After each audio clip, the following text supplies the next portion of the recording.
જય જવાન જય કિસાન વાલા ખેડૂત મિત્રો, તો આજના અમારા નવા વિડીયોમાં સ્વાગત છે ને આજે આપણે ખેતરમાં આવી ગયા છીએ અને હવે આપણી બાજરી પાકીને તૈયાર થઈ ગઈ છે વાલા ખેડૂત મિત્રો।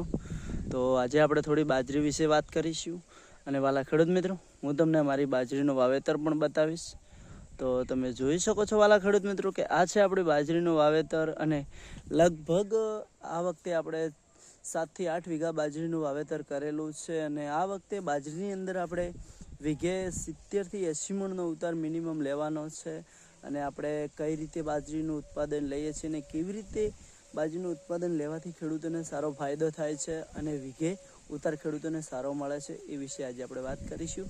તો વાલા મારા ખેડૂત ભાઈઓ, પહેલાં તો હું તમને અમારી બાજરી બતાવી દઉં છું, તો બાજરી જોઈ લો પછી આપણે આગળ ચર્ચા કરીએ। તો ચાલો મિત્રો વિડીયોને સ્ટાર્ટ કરીએ। તો જુઓ વાલા ખેડૂત મિત્રો, આ છે આપણું બાજરીનું વાવેતર અને તમે જુઓ કે આપણી બાજરી પાકીને તૈયાર થઈ ગઈ છે। હવે થોડા જ દિવસોમાં વાઢવાનું કામકાજ ચાલુ કરવાનું છે। જુઓ કે એકદમ દોણો મજબૂત થઈ ગયો છે। જુઓ તો વાલા ખેડૂત ભાઈઓ કે આપણે નજર તમે એકવાર નાખો, તમે જુઓ આપણી બાજરીનું વાવેતર એક નંબર છે।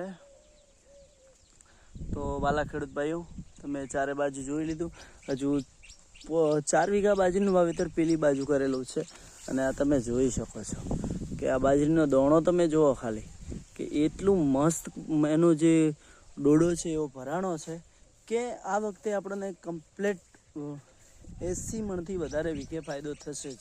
તો વાલા ખેડૂત મિત્રો તમે કયા બિયારણનું વાવેતર કરો છો અને કઈ રીતે કરો છો એ કમેન્ટ કરાવજો। નેક્સ્ટ વિડીયોમાં આપણે કયા કયા ખાતરો વાપર્યા છે, કઈ રીતે બાજરીનું વાવેતર કર્યું છે એ બધી જ માહિતી નેક્સ્ટ વિડીયોમાં આવી જશે। તો દિલથી દશરથભાઈની ચેનલને ફોલો કરી દેજો અને કમેન્ટ કરવાનું ના ભૂલતા। તો ચાલો મિત્રો નેક્સ્ટ વિડીયોમાં ફરી મળીશું। આજના વિડીયોમાં આટલું જ છે। તો જુઓ મિત્રો, આવાના આવા વિડીયો જોવા માટે દિલથી કમેન્ટ કરજો અને મારું નામ છે વાઘેલા દશરથભાઈ, ગામ છે ઇન્દ્રમણ અને આ બાજરીનું વાવેતર કેવું લાગ્યું છે કમેન્ટ કરજો। જય જવાન જય કિસાન વાલા ખેડૂત મિત્રો, જોઈ લો એકવાર નજર નાખી।